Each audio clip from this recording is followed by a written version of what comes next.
Bueno, vamos a ver un ejemplo más de cómo se procede para calcular el área de una superficie.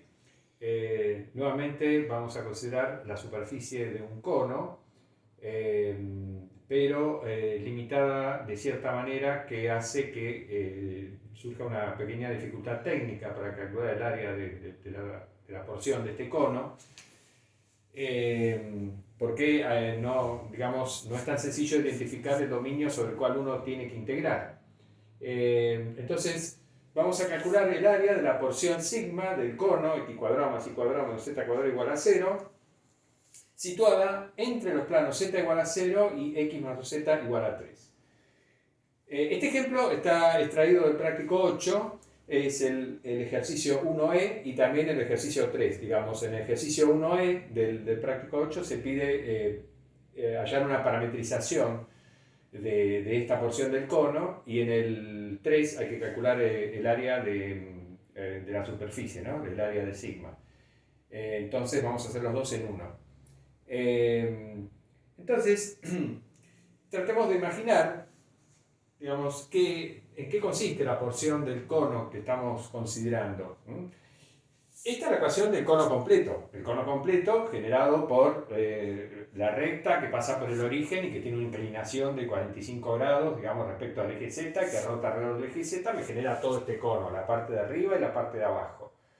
Bien, pero nosotros vamos a considerar de este cono la parte que está limitada por el plano Z igual a 0, o sea, por el plano XY, y por el plano, este plano, que vendría a ser, digamos, despejando Z, sería el plano Z igual a 3 medios menos 1 medio de X. Esto es un plano en el espacio, pero como no aparece la coordenada Y en la ecuación, es un plano paralelo al eje Y. Entonces, para situarnos, vamos a representar, digamos, la intersección de sigma con el plano XZ, es decir, vamos a considerar, nos vamos a situar en el plano igual a 0. Entonces, en el plano XZ, bueno, el cono, la intersección del cono, de este cono, o de la parte superior, mejor dicho, de este cono, con el plano XZ, bueno, es esto que tenemos acá dibujado, ¿no? Entonces, la parte superior del cono, yo puedo expresarla o representarla mediante una ecuación explícita como esta: z igual raíz cuadrada de x cuadrado más y cuadrado, ¿no? Despejo z de esta ecuación, tomo la raíz cuadrada positiva, porque estoy pensando en la parte superior del cono. Bien, entonces me queda esta ecuación, que sería la parte de arriba del cono. Pero, insisto, estas dos rectas, digamos, estas dos semirrectas son la intersección del cono con el plano XZ. Y el plano x más 2z igual a 3, bueno, si despejamos z nos queda z igual a 3 medios menos 1 medio de x, bueno, sería esta recta en el plano xz, digamos, la intersección de este plano con el plano xz me da una recta, de la cual yo solamente dibujé acá el segmento que corresponde a la parte de esa recta que está dentro del cono, ¿no? Pero sería toda esta recta. El eje Y, bueno, va a estar apuntando para allá, ¿no? El eje Y va a estar acá, digamos así, pero apuntando hacia adentro del pizarrón. El cono completo daría toda la vuelta, pero insisto, solamente acá estamos haciendo una representación bidimensional del cono y del plano. Bien, entonces la superficie sigma sería la porción del cono, lo que tenemos acá, la porción del cono que está limitada por el plano XY abajo, z igual a 0, y por este plano x más 2z igual a 3 arriba. Entonces nos queda como un cono cortado, digamos, estamos cortando al cono en esta forma, oblicua.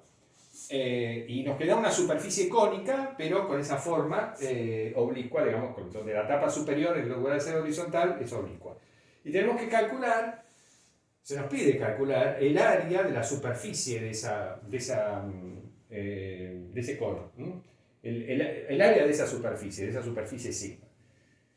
Bueno, entonces, la proyección de sigma, de esta porción del cono, sobre el plano XY es un dominio D cuyo borde lo obtenemos proyectando sobre el plano XY a la curva C. ¿Quién es la curva C? La curva C es la intersección del cono con el plano. O sea, cuando yo a este cono lo corto con este plano, bueno, obtengo una curva que va a estar contenida en este plano, que está representada por este sistema de ecuaciones. Un punto del espacio, para pertenecer simultáneamente al cono y al plano, tiene que satisfacer ambas ecuaciones simultáneamente. De modo que este sistema de ecuaciones me define la curva C, que es la intersección del cono con el plano. Bueno, muy bien. Si a esta curva que va a estar acá, va a estar ahí arriba va a estar la curva C, si la proyectamos en el piso, o sea, en el plano XY, lo que vamos a obtener es el borde del dominio D sobre el cual vamos a tener que integrar para encontrar el área de la superficie sigma. Entonces, de este sistema de ecuaciones obtenemos esta ecuación. Bueno, esto es inmediato, ¿no?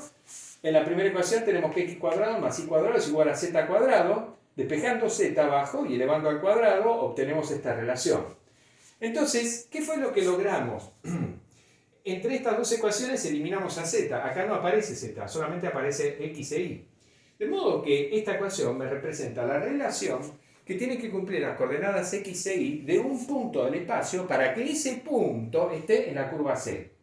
¿Se entiende? O sea, si un punto pertenece a la curva C, las coordenadas x e y de ese punto tienen que satisfacer esta relación. Ahora, esta relación en el espacio me representa una superficie, pero yo ahora la veo, esta relación, en el plano xy, acá abajo, en donde me representa una curva. ¿Qué tipo de curva? Bueno, cuando desarrollamos este cuadrado y hacemos algunas operaciones algebraicas básicas, encontramos que esta ecuación es equivalente a esta que tenemos acá. O sea, esta ecuación me dice lo mismo que esta ecuación. Pero esta ecuación me dice mucho más que esta, porque acá lo que vemos, es decir, me dice mucho más. Me dice lo mismo, porque son equivalentes, pero acá sí yo veo qué tipo de curva es el borde del dominio.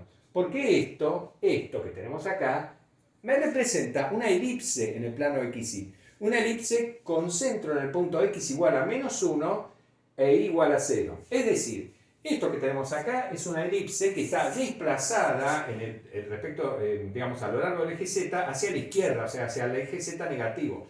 El centro de esta elipse está desplazado para este lado, en X igual a -1 e igual a 0. La elipse sí la hemos dibujado en perspectiva, si bien acá estamos representando en forma bidimensional al cono y al plano. Pero a esta elipse sí la hemos representado en perspectiva, o sea, tridimensionalmente. Y entonces este sería el dominio sobre el cual tenemos que integrar para encontrar el área de la superficie. Pero ¿qué es lo que tenemos que integrar? Bueno, tenemos que integrar este elemento, digamos, que es la norma del producto vectorial fundamental asociado con la parametrización natural de sigma. Sabiendo que sigma tiene esta ecuación, digamos, o está incluida, digamos, sigma está incluida en esta superficie, entonces, como hicimos en el ejemplo anterior, nos conviene considerar, o podemos considerar, la parametrización natural de esta parte del cono. Phi de xy igual a x, y, raíz cuadrada de x cuadrado más y cuadrado, ¿no? La misma parametrización natural que utilizamos para parametrizar el cono en el ejemplo anterior. Y recordemos que, entonces, digamos, el área de la superficie sigma, entonces, va a ser la integral doble sobre el dominio de la norma de producto vectorial fundamental, donde f de xy ahora es la raíz cuadrada de x cuadrado más y cuadrado. Bueno, cuando derivamos parcialmente respecto de x y elevamos al cuadrado, y cuando derivamos parcialmente respecto de y elevamos al cuadrado y sumamos, o sea, cuando efectuamos esta operación, esta suma, eso nos da 1, ya lo vimos en el ejemplo anterior. Entonces, el dominio D es esta región del plano, lo que está adentro de esa elipse, por eso ponemos la desigualdad. Y entonces, sobre este dominio que está acá, tenemos que integrar esto. Pero esto es una constante, porque acá nos queda raíz de 2, entonces la constante sale afuera de la integral doble. Entonces, el área de sigma resulta ser raíz de 2 por integral doble sobre D, diferencial x, diferencial y, que eso es el área de D. Por lo tanto, entonces, el área de sigma es finalmente la raíz de 2 por el área de D. Pero D es el área encerrada por una elipse. Y sabemos, es un ejercicio del práctico 4, de integrales dobles, que el área de una elipse de semiejes A y B es pi por A por B. Entonces acá, fíjense, el semieje mayor lo que llamamos A vendría a ser 2. Y el semieje menor, que llamamos B, es raíz de 3. Entonces, el área de D va a ser 2, va a ser pi por 2 por raíz de 3. Multiplicado por la raíz de 2, que habíamos sacado afuera de la integral, lo que nos queda finalmente es 2 por raíz de 6 por pi, es decir, 2pi raíz de 6. Ese sería el resultado final. Bien. Nos quedaría para terminar de redondear este tema de cálculo de áreas de superficies, hablar un poco de cálculo de áreas de superficie de revolución. Una superficie de revolución es aquella que se genera por la rotación de una curva alrededor de un eje fijo. Ya hablamos de una famosa superficie de revolución que es el toro. Bueno, pero hay muchas. El cono mismo es una superficie de revolución porque se puede generar por la rotación de una recta alrededor del eje Z, una recta que pasa por el origen y que no es paralela al eje Z. Bueno, al rotar alrededor del eje Z me genera un cono. Bueno, un cilindro obviamente es una superficie de revolución de un segmento alrededor de un eje. El segmento es paralelo al eje. Una esfera es una superficie de revolución, es un arco, digamos la semicircunferencia rotando alrededor de un diámetro me genera una esfera. En fin, hay un montón de superficies de revolución.